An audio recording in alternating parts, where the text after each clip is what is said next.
दिल्ली में बढ़ती ठंड की कर लेते हैं, क्योंकि दिल्ली एनसीआर को अभी ठंड से राहत नहीं मिलने वाली है। पहाड़ों पर बर्फबारी की वजह से ठंड और ज्यादा बढ़ चुकी है और ऐसे में सुबह शाम में कड़ाके का ठंड का दौर जारी है। दिन में धूप खिल रही है, लेकिन फिर रात होते होते वही असर हो जाता है कि टेम्परेचर गिरने लगता है, लोगों को भारी दिक्कतों का सामना करना पड़ता है। जैसे कि हम कह रहे हैं कि सबसे ज़्यादा असर तो यातायात पर इसका पड़ता है। अगर आप देखेंगे, फ्लाइट्स देरी के साथ चल रही है, डिले हो रही हैं, रद्द हो जा रही हैं। इस वक्त ज़्यादा बातचीत के लिए हमारे सहयोगी दिल्ली से अक्षय राय हमारे साथ जुड़ चुके हैं। अक्षय, कड़ाके की सर्दी पूरे दिल्ली एनसीआर में पड़ रही है। फिलहाल अगर टेम्परेचर की बात करें, क्या टेम्परेचर, और मौसम विभाग की तरफ से यह अनुमान भी जताया गया कि आने वाले दिनों में बारिश हो सकती है?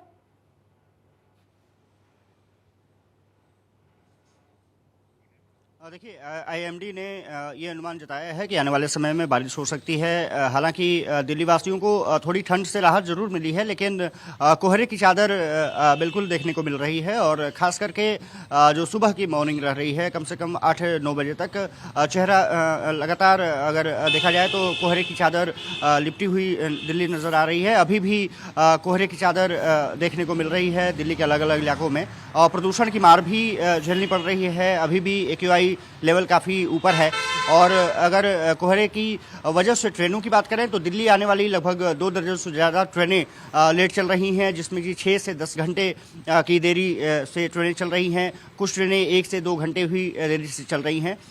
फ्लाइट्स लगातार डाइवर्ट भी की जा रही हैं और कैंसिल भी की जा रही हैं। खास बात ये रही है कि मथुरा से दिल्ली की तरफ आने वाली ट्रेनें लगभग 50 ऐसी ट्रेनें हैं जिसको कि रद्द कर दिया गया है। ये बताया जा रहा है कि एक तो कोहरे की मार, दूसरी वहाँ पर मथुरा में कुछ काम भी चल रहा है। दूसरी बात यह है कि फ्लाइट्स डाइवर्ट लगातार की जा रही हैं और देरी से आ भी रही हैं और जा भी रही हैं। अंतर्राष्ट्रीय उड़ानें हों या देसी उड़ानें हों, सभी पर उसका प्रभाव पड़ रहा है।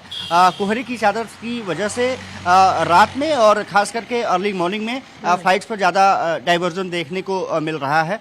ये कहा जा रहा है कि अभी तक जो देरी से फ्लाइट जो आ रही हैं और जो कैंसिल की गई हैं, उसमें से 52 फ्लाइट्स हैं, जिसमें कि एयर इंडिया और सीधा असर जैसी सर्दी फ्लाइट्स का भी शामिल है। यातायात पर पड़ रहा है। फ्लाइट्स डिले हो रही हैं, रद्द हो रही हैं, लोगों को दिक्कतों का सामना करना पड़ रहा है। अक्षय, आपके पास भी लौटेंगे, लेकिन इस वक्त माउंट आबू से कमलेश हमारे सहयोगी जुड़ चुके हैं हमारे साथ। कमलेश, दिल्ली एनसीआर में तो कड़ाके की सर्दी पड़ रही है, माउंट आबू की अगर बात करें तो वहां क्या तस्वीर? देखिए पूजा, माउंट आबू की तस्वीर की बात की जाए तो माउंट आबू के मौसम का एक अलग अपना मिजाज है।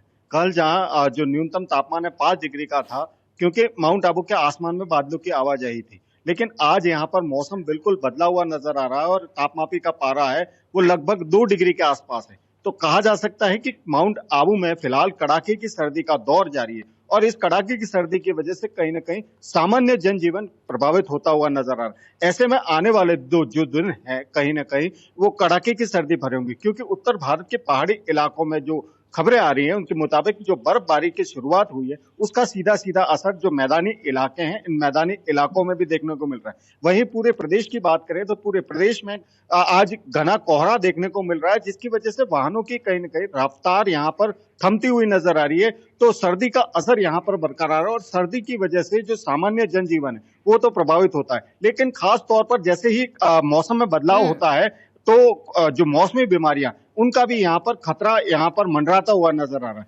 ऐसे में कहा जा सकता है कि जो मौसम विभाग की माने तो आने वाले कुछ दिन माउंट आबू समेत प्रदेश के जो तमाम इलाके हैं इन इलाकों में कड़ाके की सर्दी भरे होंगे और तमाम इलाकों में जो सर्दी का असर है वो देखा जाएगा। और माउंट आबू की खास करके बात करें तो माउंट आबू चूंकि पर्यटन नगरी है, ऐसे में सर्दी का आनंद लेने के जो टूरिस्ट है वो माउंट आबू में आते हैं। ठीक है, यानी कि जो टूरिस्ट चलिए उनके लिए तो अच्छी खबर है कि वो एंजॉय कर रहे हैं, भले ही जो स्थानीय लोग हों वो परेशान हो रहे हैं उस सर्दी से। श्रीनगर का रुख कर लेंगे, सैयद तजुमुल इस वक्त हमारे सहयोगी जुड़ चुके हैं हमारे साथ।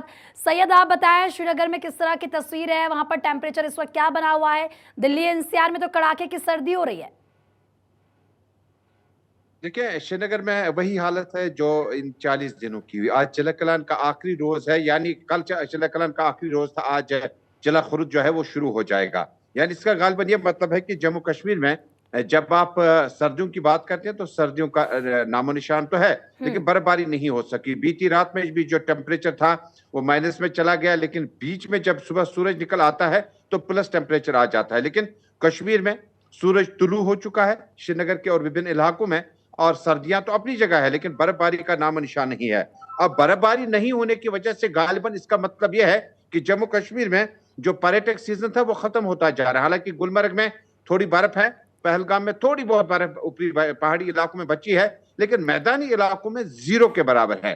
अब 40 दिन चले कलान के कल खत्म हुए, आज से चला खुरुद शुरू होगा 20 दिनों का, उसके बाद बेबी कोल्ड 10 दिन के, यानी चला बच्चा जिसको कहते हैं, यानी 30 दिन में और बर्फबारी हो सकती है। लेकिन जो खेलों का कैलेंडर था वो मुतासिर हुआ, जो सेहत के मामला थे वो बहुत ज्यादा नाजुक चल रहे हैं, क्योंकि कफ, कोल्ड और नजला, जुकाम, बुखार जो है सैयद, न यानी पड़ने कि की वजह से ये बहुत ज्यादा बढ़ सूखी गया। सर्दी से कह सकते हैं कि एक तौर पर कि ये सूखी सर्दी है, और इसके पीछे की क्या वजह बताई जा रही है? अगर हर साल बर्फबारी इस समय होती थी श्रीनगर में, इस बार ऐसा क्यों नहीं हो रहा है? देखिए, एक्सपर्ट मानते हैं कि इस बार जो ग्लोबल वार्मिंग का असर है वो कश्मीर में वेस्टर्न जो डिस्टर्बेंस है वो दाखिल ना हो सकी, और मगरिबी हवाओं का असर जो कश्मीर में देखा जाना चाहिए था।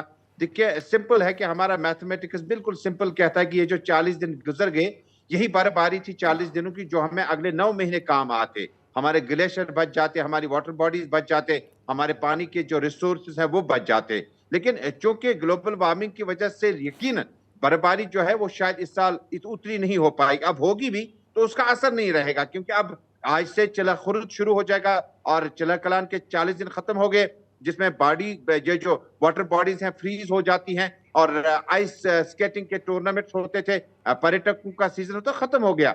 अब चूंकि ये जो हल्की हल्की 2 इंच की बर्फ कल पड़ी है ऊपरी इलाकों में, बहुत ज्यादा ऊपरी इलाकों में, लेकिन ठीक है। मौसम विभाग कहता है कि ये बहुत जल्द खत्म हो जाएगा। अगले 5 दिनों में बारिशें, कुल बर्फबारी जो है मिलाकर वो ये श्रीनगर, बारामूला और श्रीनगर के मैदानी लोगों के इलाकों लिए में। तो एक अच्छी खबर नहीं है कि वहाँ पर बर्फबारी नहीं हो रही है। टूरिज्म पर सीधा सीधा इसका असर पड़ रहा है, प्रभावित वहाँ के लोग इससे हो रहे हैं। सैयद अक्षर और कमलेश, बहुत बहुत शुक्रिया आपका तमाम जानकारी देने के लिए, वहाँ की तस्वीरें दिखाने के लिए। लेकिन कोहरे से दिल्ली एयरपोर्ट पर विमान सेवा प्रभावित होती हुई नजर आ रही है। दिल्ली धर्मशाला फ्लाइट करीब 2 घंटे लेट चल रही है। फ्लाइट सुबह 9 बजे दिल्ली से उड़ान भर सकती है, तो वहीं दिल्ली जबलपुर फ्लाइट 1 घंटा लेट है। फ्लाइट सुबह 8:30 बजे उड़ान भर सकती थी, ये जानकारी मिली थी। तो वहीं दिल्ली बिलासपुर फ्लाइट करीब 2 घंटे लेट है, और ये कहा जा रहा है कि फ्लाइट सुबह 10 बजे दिल्ली से उड़ान भर सकती है। इसके अलावा दिल्ली लखनऊ फ्लाइट करीब 4 घंटे लेट है, और फ्लाइट दोपहर करीब 1:45 पर उड़ान भर सकती है। दिल्ली बागडोगरा की फ्लाइट की अगर बात करें तो करीब 1.5 घंटे लेट ये चल रही है, और फ्लाइट सुबह 11:25 पर उड़ान भर सकती है। तो वहीं कोहरे से दिल्ली जयपुर फ्लाइट रद्द हो चुकी है। दिल्ली आगरा फ्लाइट भी रद्द हुई है। जैसे कि मैंने आपसे कहा कि कुछ फ्लाइट्स देरी के साथ चल रही है, लेकिन कुछ फ्लाइट्स रद्द हो रही हैं।